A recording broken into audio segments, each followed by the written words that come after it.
J'avais appris que les Anglais organisaient une course à la rame dans l'Atlantique Nord sur des bateaux avec 4 personnes. Et donc je me suis dit, bon, on va faire un bateau d'amputés ou d'handicapés, appelons ça comme on veut. Et donc j'ai contacté Franck pour lui dire, est-ce que tu serais d'accord de participer à un équipage de 4 sur New York, l'Angleterre? Et il m'a dit OK. Et on a trouvé une américaine, Angela Madsen, celle avec qui donc il a traversé actuellement, et un quatrième qui a d'abord été un américain, puis après ça n'a pas fonctionné, c'était un belge.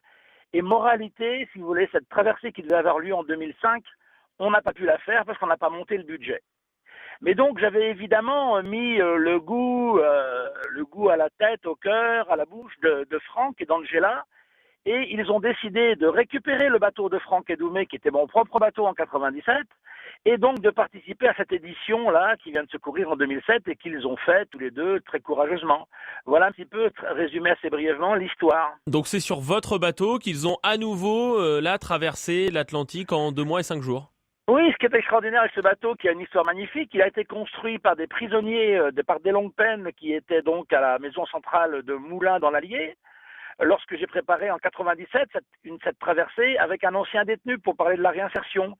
Et ce bateau qui a été fait par des gens en souffrance et qui a qui a essayé d'attirer l'attention sur la réinsertion. Vous imaginez bien que il y avait un projet qui était monté avec l'administration pénitentiaire. J'étais d'ailleurs venu à Metz faire des conférences, etc., dans la prison de Metz.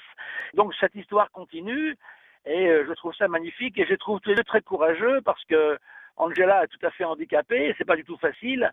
Et Franck, qui est ce que j'appelle moi un véritable bourrin, un mec qui vraiment, j'ai une photo de Franck dans la tête que j'oublierai jamais, moi. C'est quand il est sorti de l'hôpital avec sa jambe encore, avec des pansements, il a fait les 5 kilomètres de Metz en béquille. Et j'ai vu la photo, bah ça c'est des photos qu'on n'oublie pas, vous voyez. C'est cette espèce de rage de vivre, de ne pas céder, de résister.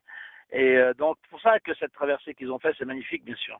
En quoi c'est plus difficile de traverser l'Atlantique quand il vous manque un tibia? Concrètement, en quoi c'est dur? Ben, je dirais que c'est pas dur.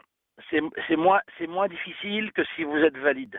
Parce que vous savez, vous avez déjà appris ce qu'est la vie, vous avez déjà pris plein votre gueule quand vous avez une jambe de coupée ou une infirmité, et donc ça fait longtemps qu'ils se battent, vous voyez, pour fonctionner.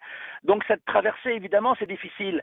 Évidemment, passez-moi l'expression, mais ils en ont chié, ça c'est sûr. Mais ils savent ce que ça veut dire déjà dans leur vie de tous les jours. Ils sont mieux préparés à une traversée qu'un valide qui, lui, à la limite, pour un peu qu'il a un peu de pognon et puis qu'il se débrouille pas trop mal et puis qu'il ait la patate, qu'il ait la pêche, il va traverser, il va en chier, il va dire « Oh, c'était bien difficile ». Ils sont plus forts que les valides, dans leur tête. Parce qu'il a fallu qu'ils se battent davantage pour être là où ils sont. Ça doit vous faire chaud au cœur de voir cette idée comme ça, l'idée que vous aviez eue, se développer et puis ce bateau continuer dans des aventures entre des mains différentes? Écoutez, c'est magnifique, c'est magnifique. Franck, je les connais, Franck et Angela, je les connais pas par cœur, mais je les connais très bien. C'est des gens qui en chient. Angela a un cancer. Quand elle est venue chez moi cet été, elle m'a dit « Jo, ça s'aggrave, j'en ai plus pour longtemps ». Et elle part faire une traversée à la rame, vous voyez. Je la connais, Angela, je sais quel type d'handicap elle en a chié comme une bête.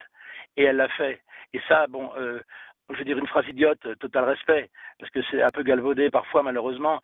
Mais ça, bon, c'est tout simplement la vraie vie, le vrai courage. Et vous voyez, c'est la volonté de vivre. Et des fois, c'est vrai que, bon, moi le premier, il y a des fois où j'ai pas la patate, où je me dis qu'est-ce que je fous, qu'est-ce que je fous de ma vie.